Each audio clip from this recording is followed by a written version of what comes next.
सभी को नमस्कार। कामेंग रिवर इश्यू का बारे में अपडेट देने के लिए ये प्रेस कॉन्फ्रेंस को रखा है और कल ऑन 5 नवंबर 2021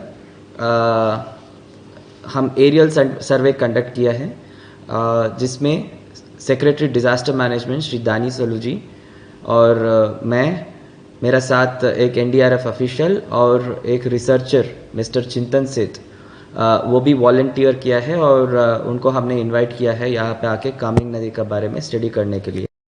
सो हम चारों हेलीकॉप्टर में एरिया सर्वे करने के लिए वारियंग बुंग नदी तक गया है और वहाँ पे गॉर्ज बहुत नैरो था और बादल भी था और बारिश भी हो रहा है, इसलिए वारियंग बुंग के अंदर ऑलमोस्ट मिडवे तक हम गया है।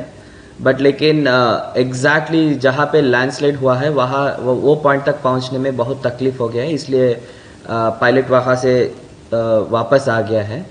बट लेकिन जहाँ तक हमने देखा है ये हमारा ऑब्जर्वेशंस है दैट वारियंग बुंग नदी में बहुत ज़्यादा एरोशन हुआ है और उस कारण का वजह से आज कामेंग नदी में जो मड स्लाइड है और ट्री डेब्री और बाउल्डर रॉक्स का डेब्री है वो हम देख रहे हैं। और जहाँ तक हमको विजुअल ऑब्जर्वेशन मिला है, हमने ये भी ऑब्जर्व किया है कि कोई भी जगह में ऐसा कुछ इंसिडेंट नहीं है कि लेक फॉर्मेशन का या कोई नया वाटर बॉडी फॉर्मेशन का था, कोई भी इंसिडेंट नहीं है। बट फिर भी उसको कंटिन्यूसली थ्रू सैटेलाइट इमेजरी हम मॉनिटर कर रहे हैं।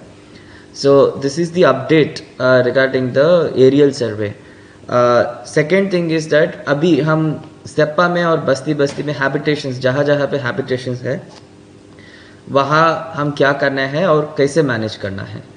लास्ट 3-4 डेज कंटिन्यूसली हम टर्बिडिटी लेवल और डिजॉल्व ऑक्सीजन लेवल को हम मॉनिटर कर रहे हैं और धीरे धीरे टर्बिडिटी और ऑक्सीजन लेवल्स थोड़ा सा इम्प्रूव होते जा रहे हैं और कंटिन्यूसली इसको हम टेस्टिंग कर रहे हैं। हमारा फिशरीज डिपार्टमेंट टेस्टिंग कर रहे हैं और पीएचईडी डिपार्टमेंट भी टेस्टिंग कर रहे हैं और इस एक्वाटिक लाइफ के ऊपर कैसे इम्पैक्ट रहेगा और कामेंग नदी कैसे रिजुविनेट होना है, इसको स्टडी करने के लिए जो वॉलंटियर किया है उन लोग को हम मदद कर रहे हैं, उन लोग का जो पूरा लॉजिस्टिक सपोर्ट हम दे रहे हैं।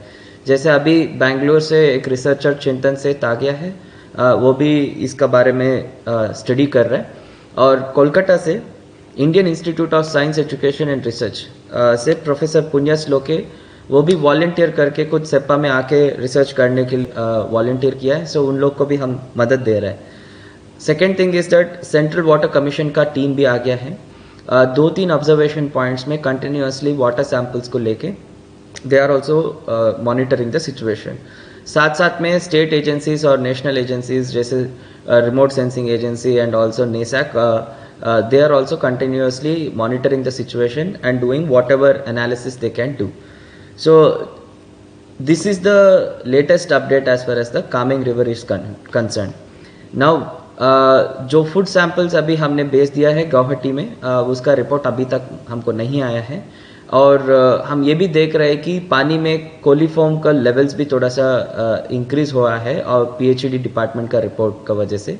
इसलिए जो भी 144 ऑर्डर हमने दिया है, हम फिर से सारे ईस्ट कामेंग पब्लिक को हम ये अपील करना चाहता है कि please abide by that 144 order. Do not venture into Kameng river, do not consume the fish और anything that is taken from the Kameng river for some time. So हमको जब एरियल सर्वे हमने किया है, हमको ऐसे लगा है कि दैट हम सब ऐसे देखना है कि कामेंग नदी एक लिविंग एंटिटी है, हम उस नज़र से देखना पड़ेगा कामेंग नदी को। और जैसे एक आदमी को बीमार होता है वैसे एक नदी का भी थोड़ा सा ये बीमार हो गया है और पूरा एक्वाटिक लाइफ और इकोसिस्टम पूरा एक सिवियर डिस्ट्रेस में है। सो इसलिए मैं सारे पब्लिक और जितना भी कम्युनिटी बेस्ड ऑर्गेनाइजेशंस है सबसे मैं रिक्वेस्ट करना चाहता हूँ कि आप प्लीज़ पब्लिक को सेंसिटाइज कीजिए। स्पेशली एस्को has been doing a lot of work in villages. वही काम को और थोड़ा सा आगे लेके जाना है। हम गांव बुरास को साथ मिलके ग्राम पंचायत चेयरपर्सन्स और जितना भी कम्युनिटी ऑर्गेनाइजेशंस का वॉलंटियर्स है, बस्ती बस्ती में हम ये सेंसिटाइजेशन देना है कि जब तक ये सिचुएशन नॉर्मल में आएगा तब तक ये फिशिंग वगैरह हम थोड़ा सा रुकने से अच्छा रहेगा, क्योंकि ऑलरेडी जो एक्वाटिक लाइफ डिस्ट्रेस में है उसको और हम डिस्ट्रेस में डाल रहे हैं ऐसे एक्टिविटीज़ का वजह से। Second and most important thing, पूरा टाउनशिप एरिया में जितना भी पब्लिक लोग हैं वो उन लोग को भी मैं एक पॉइंट में बोलना चाहता हूँ कि जितना भी हमारा सपा टाउनशिप का वेस्ट है वो पूरा कामेंग नदी में जा रहा है। इस कारण का वजह से ये डैमेज जो भी हुआ है कामेंग नदी का वो और एग्रेवेट होने का चांसेस भी है। तो इसलिए हमारा डिस्ट्रिक्ट एडमिनिस्ट्रेशन और पूरा पब्लिक को भी मैं फिर से ये अपील करना चाहता हूँ कि जिस नेक्स्ट 2-3 मंथ्स में कम से कम ये discharge of this waste, CC buildings है बट लेकिन कुछ जगह में सेप्टिक टैंक भी नहीं है, तो ऐसे सिस्टम को हम चेंज करना पड़ेगा। हम कॉलोनी वाइज आइडेंटिफाई कर रहे हैं और जिसका पास सेप्टिक टैंक नहीं है उन लोग को भी हम नोटिस देगा and we will try to take appropriate action against such people. But लेकिन हम सब बॉटम लाइन ये है कि कामेंग नदी इज अंडर सर्टेन डिस्ट्रेस, सो वो डिस्ट्रेस को हम कम करना पड़ेगा और जैसे हम एक बीमार आदमी को केयर करता है वैसे कामेंग नदी को हम केयर करना पड़ेगा। सो इस लाइन ऑफ थॉट को लेके एडमिनिस्ट्रेशन, पब्लिक और जितना भी यहाँ पे ऑर्गेनाइजेशंस है सब लोग मिलके काम करने से ज़रूर as soon as possible I am sure that the Kameng river will bounce back to normalcy.